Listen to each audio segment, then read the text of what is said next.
Please help me welcome Keith.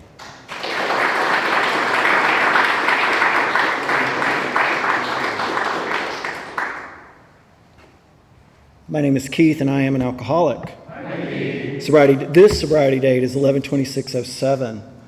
I don't know who that was Alan was talking about. I'm not going to lie, I'm a little off today. And, I've been through periods in life where I would sob and cry at the bar about, pushing myself through the air, which was difficult to anybody that would listen. And then I've also been through periods where everything was fine. Everything was fine. No matter what was going on in my life, it was fine. Damn it, it was all fine. And you know what I was taught fine stood for was fucked up, insecure, neurotic, and emotional. And so today, what I try to do is just to be more genuine and actually be who I am wherever I go, as opposed to the different compartments of myself. And I was on the phone this morning, and this is not to be doom and gloom, but I'm just going to throw it out there. I was on the phone this morning with my mom, which is my Saturday thing, and she was telling me that I don't want to get too emotional here because nothing's happened yet, but it's hit me.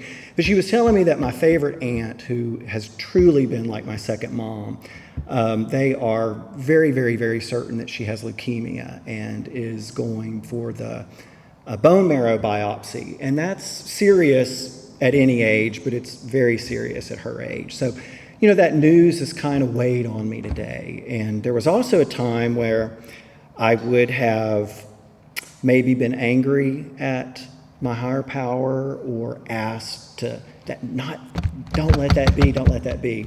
And today what's different, and I'm getting a little bit ahead, but what's today is different is that I really just pray for peace of mind for all of us that are involved, family members, and certainly for her comfort and for God's will. And that's it. And that's a lot different because it would have been me trying to control it. So anyway, don't want to be doom and gloom, but that's kind of what's been on my head today.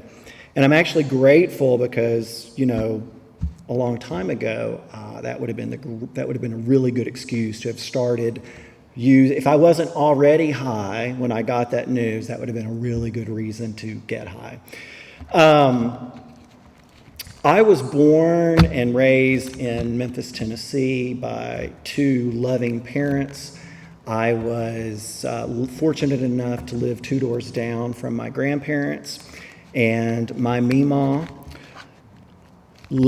told me I was special from the moment I could remember her telling me what special was, and she let me do anything and everything I wanted to do regardless of what it was. And that included wear her clothes, wear her shoes, wear her jewelry, put makeup on her. It did not matter what I wanted to do, I could do it, and I was the best that she had ever seen at it. So I blame everything on her. No, I'm kidding. But what happened, and this is one of my first memories, and I was not in kindergarten yet, so probably 4 or 5, but I remember my father finding out about some of the aforementioned things, and I was banned from going to Meemaw's. Now, I didn't understand all of that, right? But what I did know was that me being Susie, because that's what Meemaw and I called my drag name, I guess, is Susie. Susie had to go in the closet, okay? Susie was not a good thing if I wanted to see Meemaw, and of course I wanted to see Meemaw. So that was kind of the first memory that I have of a resentment against my father, which I didn't know what that was yet, and learning that I needed to hide who I was. There was just, I had to start learning how to keep secrets. And that's exactly what I did. And so all of that was repressed, and, I got to go down to Meemaw's again and still be told I was special and do whatever I wanted to do, but I did not do Susie for many years. Anyway, I had very, very hardworking father. We were maybe lower middle class. I mean, I had everything that I needed, and some of what I wanted, particularly because Meemaw took care of that.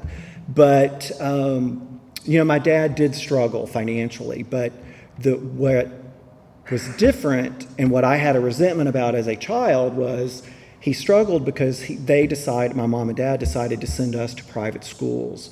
And my mom got married when she was 15. My dad was 19, so extremely young and undereducated parents who absolutely did the best they could.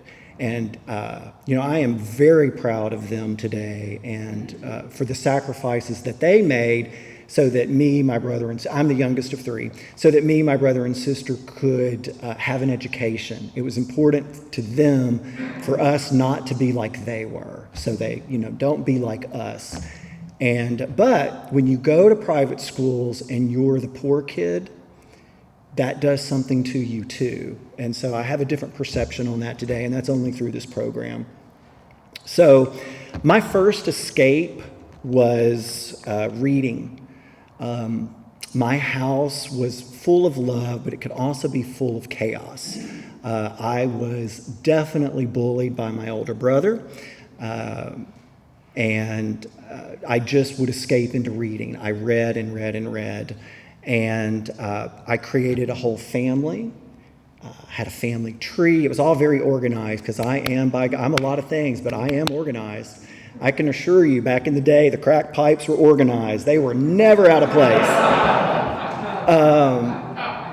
But, I know today that I was just trying to kind of survive and escape, and reading gave me that outlet. It also gave me a great fantasy, just fantasy. I made up a whole family. I had a family tree, I knew where we lived, and none of it was real. And so I have a real struggle with accepting what is and living in the moment. I've always, since a very young child, read the encyclopedias at the breakfast table, been called the geek, the nerd, the fag, all that stuff.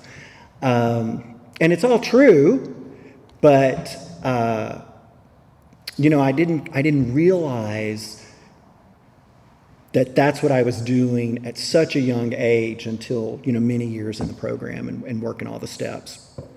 So long story short is really, I needed a drink at a pretty damn young age. I needed a cocktail at about 4 or 5. And I got my first cocktail somewhere in the 6th, 7th grade. I'm not really sure.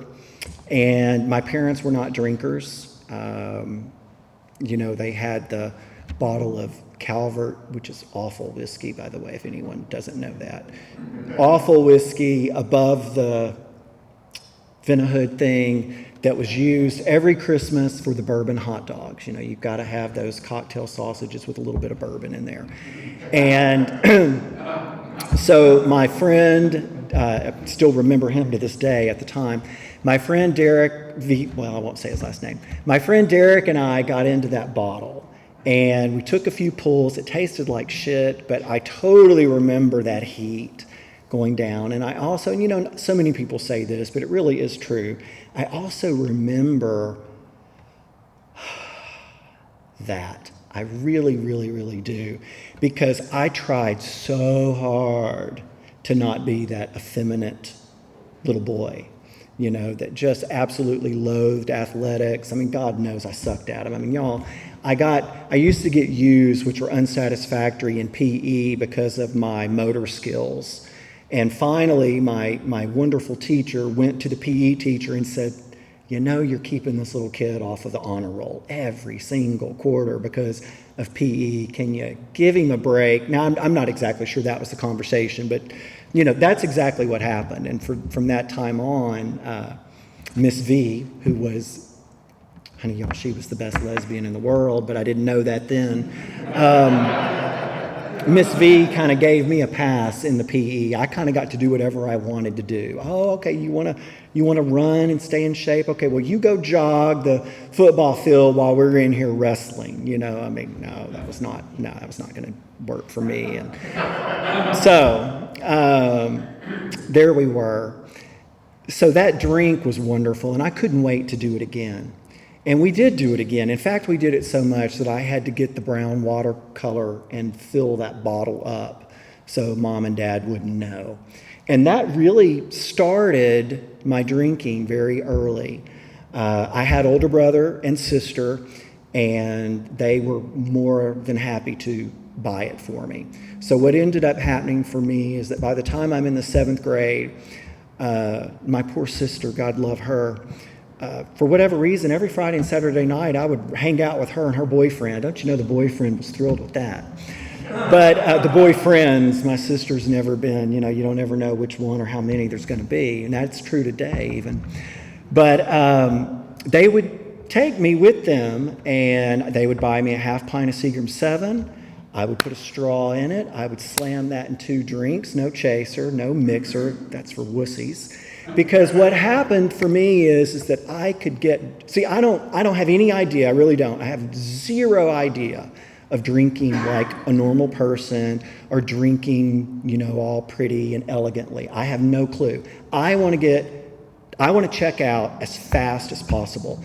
And I figured out really quick that for a couple of bucks, because that's how Seagram 7 cost back in the 80s, for a couple of bucks, I could get that half pint of Seagram 7. I could drink it in 2 big pulls with a straw. I don't know why, but that's just made it easier to go down. And I could be blotto in really quick, 15 minutes. But I could also be sober by the time I got home for curfew. And that was it. That was my ticket.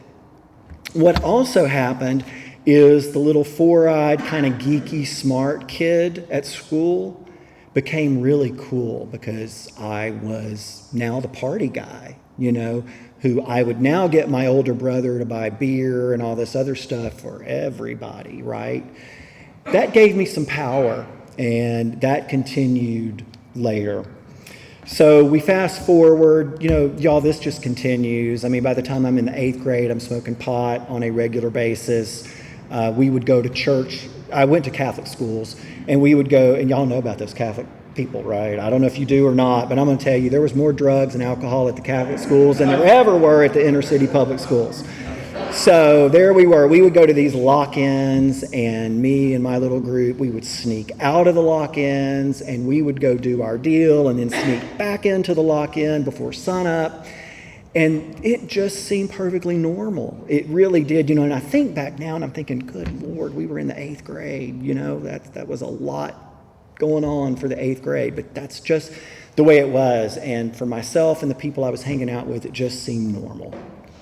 Go to high school, same thing. I mean, I'm a 4.0 student. I'm in the Honor Society. I'm on the Baccalaureate Committee. I'm the editor-in-chief of the newspaper, blah, blah, blah, blah, blah, all these things. Because if I can just have this look perfect and be perfect and have everything, then everything going on the inside will be okay.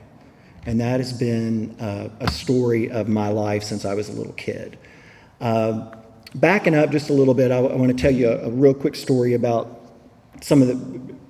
just kind of describe who I am as a person before I picked up the drink. I needed the drink at about 4 years old, but it was 1980, and back in 1980, parents didn't think anything about dropping off their little 9 and 10-year-old kids at the movie by themselves. And my other gay friend, Billy, we went to see 9 to 5. Because, now we told Mom and Dad, whatever, who the hell knows what we told them we were going to see. But we went to see 9 to 5. Well, after that, I had to have Dolly Parton's album. Well, I don't have any money, and my parents aren't wealthy people. So I had, $4, whatever.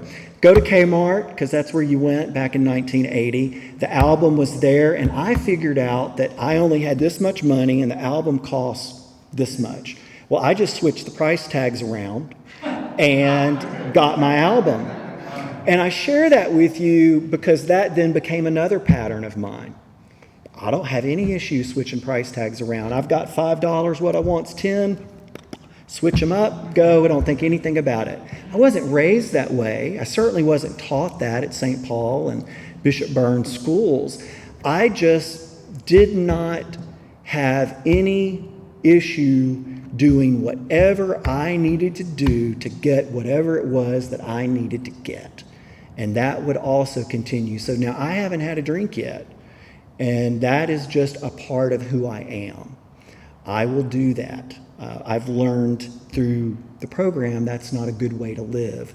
And because of all that guilt and shame, that is also a big part of me drinking and drugging and wanting to check out. So by the time I'm in 16 years old, by the way, I am a pass out piss drunk.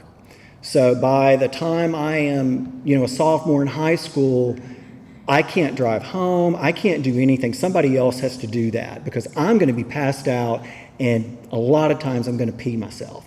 That's just the way I drink. It's very classy.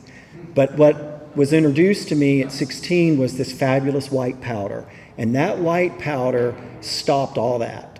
I could drink and drink and drink and drink and drink and do that little bit of white powder, and I didn't pass out. I didn't pee myself. I could get home. I could sober up. I could drive. I mean, y'all, if alcohol did for me was magic, cocaine was just, because it allowed me to drink as much as I wanted to. So it took all the repercussions away. So by the time I am a senior in high school, the grades are there, all that's there. I mean, I'm teacher's pet, I'm the biggest brown nose, I will manipulate. I mean, I'm signing my own letters that I wrote from a teacher because I had missed so damn many classes that I was not going to be exempt from all my exams. So back in those days, you didn't have to take your final exams if you had a 4.0. So I was exempt from all my exams except for the fact that I never went to class. So I'm writing letters from one teacher to another and signing those so that I could get out of my exams. And that's exactly what happened. And no one would ever dream that sweet little innocent me would do that. And that is a very unfortunate thing too, because I got away with a lot of shit and I just didn't get caught. That's all. I just didn't get caught. So we go to college, and I pledged the same fraternity that my brother had been in, which was all my friends were going to as well. The drugs and alcohol just escalate. And so this is the first time in my life where I'm starting to have consequences. And what would happen is my favorite sayings were, it's better to drop than flop, better to cheat than repeat. So I would make the dean's list, and then I would have to drop every single class the next semester because I just couldn't get to class because I was drunk and high all the time. And then it would be like, okay, girl, you got to pull it together.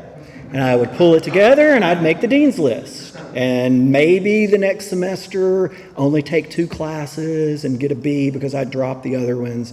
And then I'd drop everything. And then it'd be like, okay, you got to pull it together. So it's this yo-yo. Getting fired from jobs now, waiting tables, but I could still stop. When the heat really got on me, I could stop for a little while. And I could get everything back together, get it all organized, get it all perfect. And, I was never questioned by my family because I paid my own way. They didn't have the money to help me with college. So it was kind of that thing, my parents were the kind of people like, well, son, you're on your own, you're doing your own thing. We're not going to say anything. And I mean, I get that. There's no blame or anything there at all. But it would have kind of, I wish, who the hell knows what would happen. So anyway, we'll move on from that. But I finally graduated. I graduated a little bit late. It took me about 5.5 years to get that undergrad. And I was waiting tables at one of the finer restaurants in Memphis, and I was making a lot of money. For the early 90s, we were making $300-400 a week legitimately, and then I was stealing at least another 2 or 3 on top of that because I got shit to do, and that is normally, we're drinking at the bar the minute the shift starts. My drug dealer, the man is going to be in the parking lot at 9 o'clock. That's when we would start doing the coke. And then the other man's going to be at the after-hours party that we're all going to go to, and that's where I'm going to get my Percocets, my Vicodin, and my Xanax. So that's my life. And I've graduated. I'm just not doing anything with that history degree. History degree is not very beneficial for making money. But by this point in my life, it's me I'm beginning to give away what's important to me in order to keep feeding my drugs. Because I didn't set out to be a history major. It just turned into be, good Lord, y'all, I got to get the fuck out of here. I'm never going to graduate. So what is the easiest thing for me, who is an avid reader, I'm a decent writer, what the hell can I do to get out of here as fast as possible and just graduate? And that turned out to be a history degree. And that's what I did. So what's happened now is it's really this roller coaster, right? It's, not going to bed till 4 a.m. with the help of a pill, waking up, just feeling like shit, reaching for the pain pills and the pot, and then getting to work at 4. I mean, good Lord, 4 o'clock in the afternoon, and starting all over again. And this is 6-7 days a week. Well, I got fired. Jobs kind of... when you're fucked up at work all the time and, that stuff that eventually it's kind of like the owner of the restaurant was like, either you need to leave or we're going to, so I got it, right? Okay, I'm out. I'll turn in my notice, fuck you. You don't need me. But I didn't have any money and I still got stuff I need to do, right? And I've told you about 9 to 5, the album. I wish I still had that album, by the way, but anyway, I don't. I've told you all about that. I'm willing to switch price tags and do whatever it is I need to do. Steal from my friend's mom who owned the cookie jar where, I knew that the cup of coffee and the chocolate chip cookie were exactly 98 cents and everybody just gave $1. Well, girl, I never rang that stuff up. That's my dollar. I got stuff to do. So I decide, it's 1995, I'm 24 years old, and I decide that I'm going to break into my drug dealer's house and I'm going to steal all of his money, and there's a lot of it, and I know that. I'm also going to steal all the pills because he was the pill pusher. He worked at a pharmacy, and again, y'all, this is the early 90s. There's not cameras everywhere. There's none of that stuff. He works at the Super D, which I don't even think is open anymore. But y'all, if y'all have ever been in an old farm, now all that stuff's locked in the machine. They've got like these turnstiles and stuff. But back then, there were these big ass bottles full of Vicodin, Percocets, Xanax, Valium, 5 milligram, 10 milligram, 2 milligram, you name it. It's all there. I take all that shit. Plus, and memory's a little hazy, about $10,000, $12,000 in cash. Well, let me tell y'all what happens when you do that to a drug dealer. They're not real happy. And eventually they kind of figure out who did it because I am so smart at this point in life that I go through that money pretty quick. It's the 90s, early 90s, and that's actually a lot of money then. It's a lot of money now. But I go through it pretty quick, and so then I start selling the pills. Well, y'all, he knows which pills he stole because he's got all the lot numbers and stuff. But anyway, I deny it. No, not me. I wouldn't do that. I was also he was in the fraternity with me. No, I wouldn't do that. What ends up happening is half the fraternity believes me, the other half of the fraternity believes him, and I am lying. It's a good thing that I'm alive because he did get a visitor who was the coke dealer who did carry a gun and who was a very frightening person. He did get him to have a little chat with me. Thank God that's all. That's all it was. So I decide I am going to stop all this. I am not going to do cocaine anymore. I'm not going to drink. I'm not going to do acid. I'm not going to do X. I'm not going to do mushrooms. I'm not going to do anything anymore. I am going to get my life together. And you know what? I did. And that was the last time. That was the last time that I ever got my life together until I walked into the doors of Alcoholics Anonymous. I got a job, started making really good money. By the time I'm about 24, 25 when all that happened. By the time I'm 28, Because again, I've got to work on all this, never hear all this. By the time I'm 28, I have a 4-bedroom home with a garage and a swimming pool. I have a lawn person, a pool person. I have a housekeeper. I also have 2 rental properties. I got it all going on, and it's furnished. And I didn't think anything about going to the gift shop and spending $800 on whatever it was that I wanted. And I was making really, really good money. Until, and y'all all know what happened. Eventually, I can drink. I mean, let's get some Veuve Clicquot and have some champagne.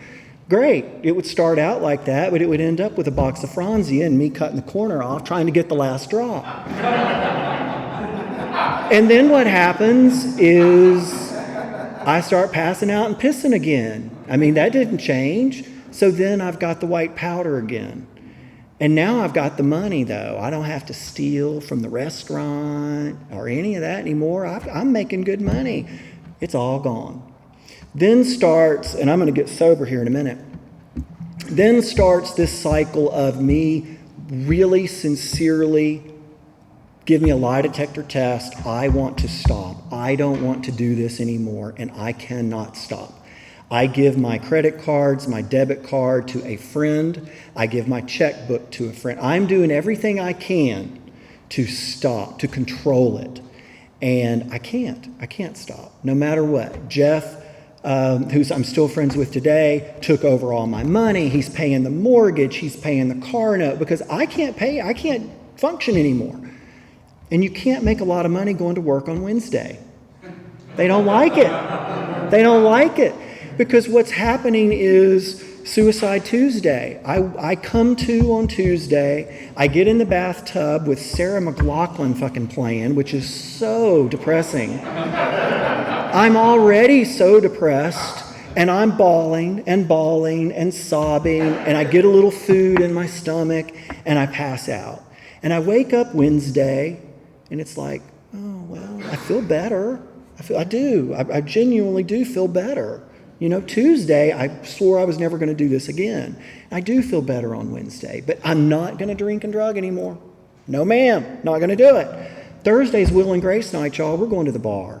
I mean, that's just the way it is. I can't miss Will and Grace. I'm not going to drink. I am not. I promise I'm not going to drink, but I will meet all of you, my fellow cocaine, XG, meth users, at the bar for Will and Grace, but I'm not going to drink. We all know what happened. I drank every single fucking time, and I could not figure out why. I had no idea why I could not use. Just couldn't figure it out. So I lost everything. All that's gone. All that's foreclosed. You know, the IRS doesn't like it when you don't pay taxes for 6 years and stuff. And, you know, eventually they come and they garnish your wages. And there's just, you know, all kinds of shit. It's all gone. Living with my friend Karen, who's also one of us, and that's a hot mess because all I'm doing is drinking all day. I mean, I'm not working, I'm not doing anything. I can't. I'm just living off of her. And I do have a moment where I know that I cannot stay sober in Memphis. And I tried. I really did. And I remember I had about 90 days. Well, I kind of did. What happened was I went to my first Alcoholics Anonymous meeting, and I wanted to quit doing cocaine. So that was it. I'm going to quit doing cocaine, but I am not going to quit drinking.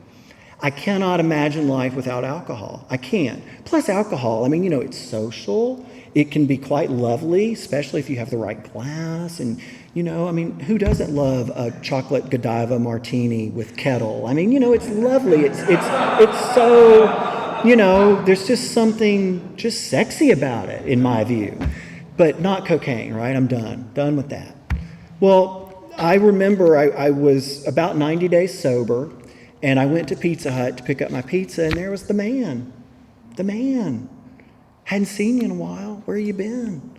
Oh, I'm sober now. I got some really good shit. I think you ought to try. Okay.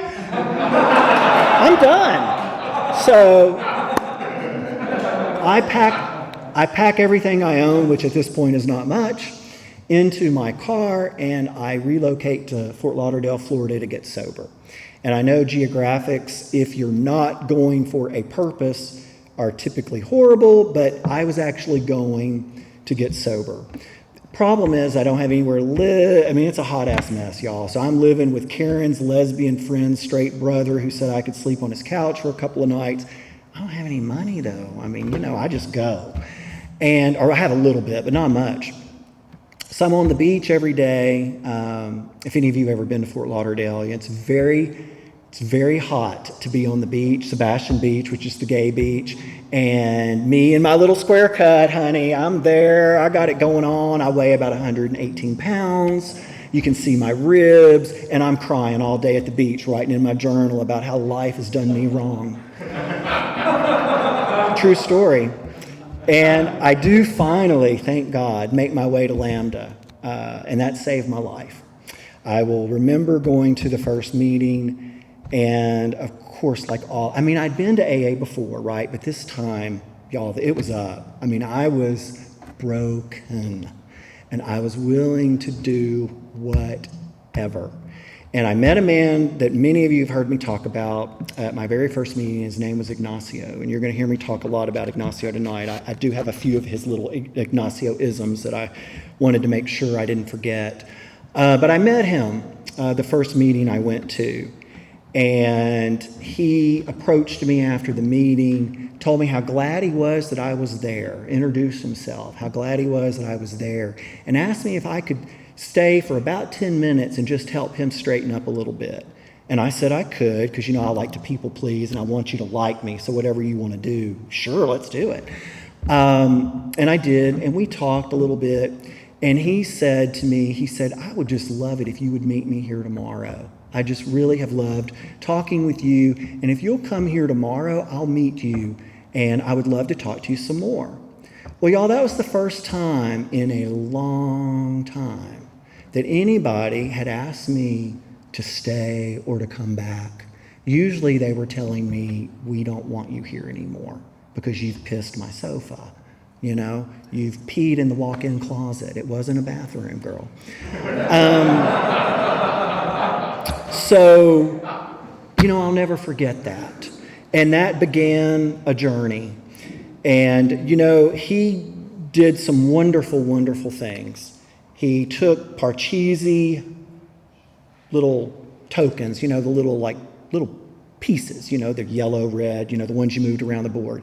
He took those and he put them on an old record player, the big record players and the big record, and he would put one in the center, and he would say, and he was Hawaiian, Puerto Rican, and Southern, and that's an accent that I've never heard before and I've never heard since, but he would say, girl, you see this? See the record player spinning? You're right in the center.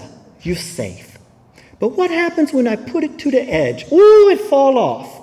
That's what happens in Alcoholics Anonymous, is if you stay in the middle, even though life and the world are spinning, you'll be okay.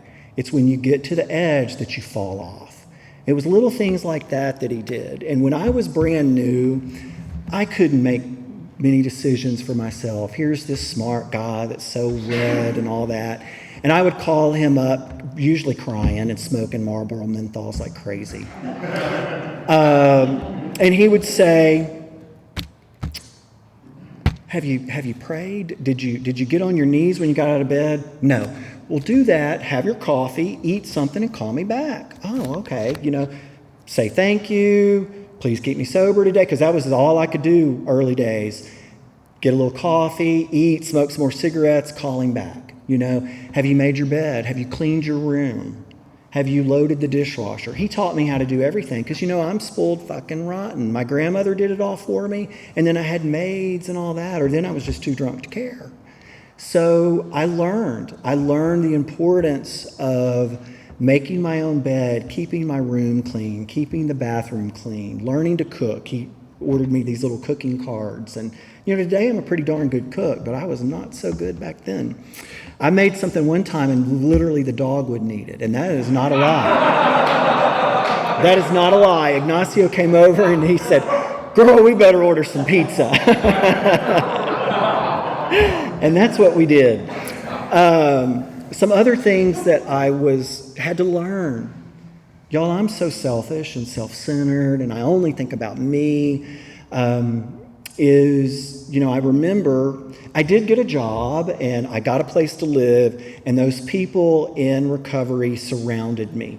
I was given a futon to sleep on. I had a box that was my night table, an empty moving box. I was given a lamp for my night table. I was given everything I needed. And I promise you that I was very, very happy with nothing, because I didn't have all that worry anymore. All that shit that I had collected that made me feel like something, all that was gone. I had nothing but exactly what I needed, and I was so at peace. But we went to, there was a coffee shop down there called Storks, and I didn't put any money in the basket. I didn't have much, right? But we went to Stork's coffee shop afterwards, and I ordered myself a coffee. And Ignacio comes right up to me at that table, and he says, oh, you got money for the coffee after the meeting, but you ain't got no money for what's fucking saving your life?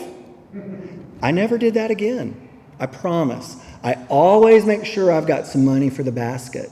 And that's because he embarrassed the hell out of me, but it was true. And I always say, I don't mean to be preachy, but I always say that when I see some really, really bad behavior in a meeting, it's like, sponsor needs to call you out on that shit. Because that's what I do. I'm going to have money for the basket, even if it means that I have to skip coffee. And that's just, I didn't know that, but I learned it. He used to say, and I haven't done much right in recovery, as you'll figure out in just a minute. He used to say, don't shit where you eat. There's dick and ass all over South Florida. There's a new cruise ship coming in every week. There's a new plane. Go get and do whatever it is you need to do, but keep it out of the meeting, because this ain't no country club. We're here saving lives. I haven't done that always, but that's what he said.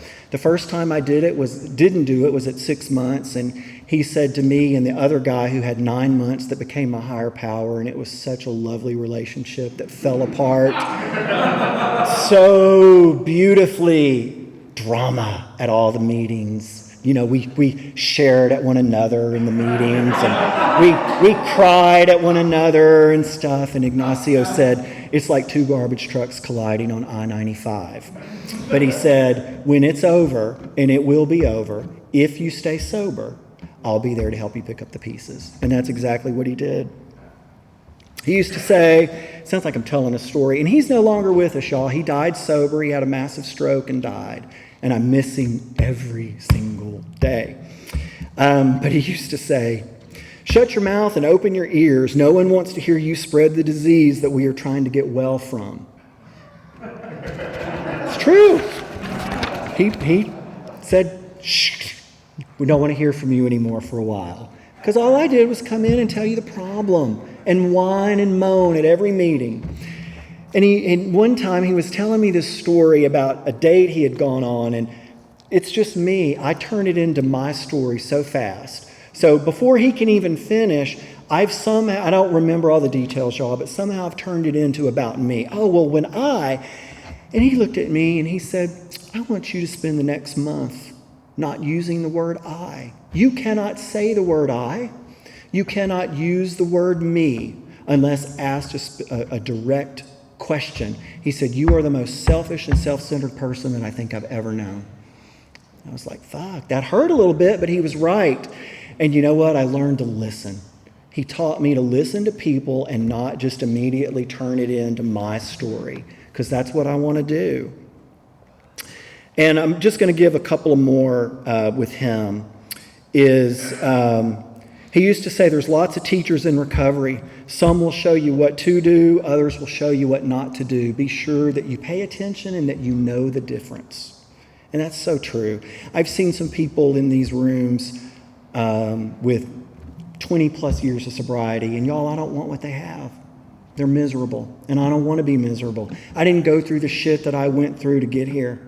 I didn't. Crack houses. I didn't even go into all the sordid shit. Y'all get it. The other thing he said that I hold dear, and then I'm finished with the Ignacio stories, is that all of us, no matter what, have a place in recovery and a place in service. All of us are not good speakers. All of us are not good leaders. But there's something for all of us. Some of us are good at making coffee. Some are good at straightening chairs. Some are good at sponsorship. Whatever it is, God will show you what it is and then hold on to it. And I have found that to be true. There's a place for all of us. You know, a couple weeks ago, I woke up, and I normally wake up, and Alan knows this, and people that know me really well do. If I don't get a couple of sips of coffee, it's not good. I just don't wake up. I have to have that coffee. But I did. For some reason, I woke up, and I was feeling really good.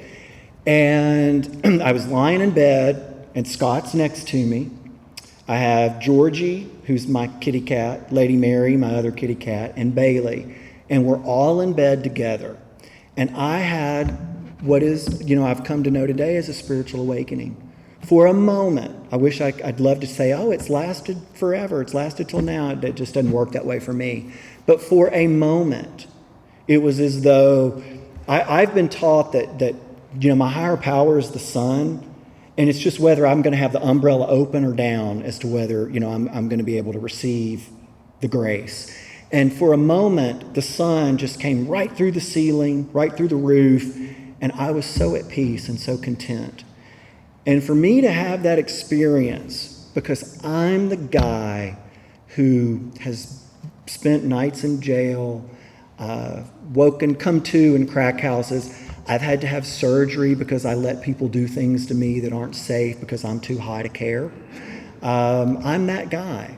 And for me to wake up and have that kind of peace, see, I couldn't have planned that. And Ignacio used to say, just hold on. You have no idea what kind of life you're going to have. And he's right. I would have sold myself short because all the shit that I go through, and life's not perfect, but all the stuff that I go through and all the things that I've been through were worth it for that 60 seconds, 90 seconds of complete and utter contentment and peace. It's a beautiful thing. Do we have birthday celebrants? Okay. So lastly, everything good in my life has been a result of this program. Every day is not easy. Stuff happens. Husbands relapse after 17 years of sobriety. You don't see that coming, and you don't know how to deal with that. What I did know is that I didn't want to drink and use over it, and I did what Ignacio taught me to do, and what Alan continues to reinforce for me to do. And that is to ask for help, stay connected, and do the work that I need to do. Because I got to stay sober and be okay no matter what you're doing. My life, my happiness, my emotional well-being can't be directly tied to what any of you are doing or not doing. And that includes my husband. Fortunately, he's back and sober, and we've stayed together. And that is a miracle only of this program. Last thing I'm going to do is there was a meeting here, and I haven't read the 12 and 12 in a long time. And somebody talked about the 12 and 12. And so I went and found my old 12 and 12. And I hadn't read this in a long time. And what I found in there that's not what I found in there. That's the wrong thing. What I found in there, this was given to me many, many, many years ago, and I don't even remember by who. But what it is are the signs of a spiritual awakening. And so I'd like to read these, and then I'm going to shut up. 1, an increased tendency to let things happen rather than make them happen. 2, frequent attacks of smiling. 3, feelings of being connected with others and nature. 4, frequent overwhelming episodes of appreciation. 5, a tendency to think and act spontaneously rather than from fears based on past experience. 6, an unmistakable ability to enjoy a moment. 7, a loss of ability to worry. 8, a loss of interest in conflict. 9, a loss of interest in interpreting the actions of others. 10, a loss of interest in judging others. 11, a loss of interest in judging self. 12, gaining the ability to love without expecting anything in return. I can't tell you that I have experienced all of these all the time on a daily basis, but I can tell you that over the last 13 years since coming into these rooms, getting a sponsor, getting a higher power, and working the 12 steps, that I have experienced all 12 of these at some point. I am so grateful to be an alcoholic and a drug addict and to be clean and sober today, and I appreciate the opportunity to be of service. Thank you.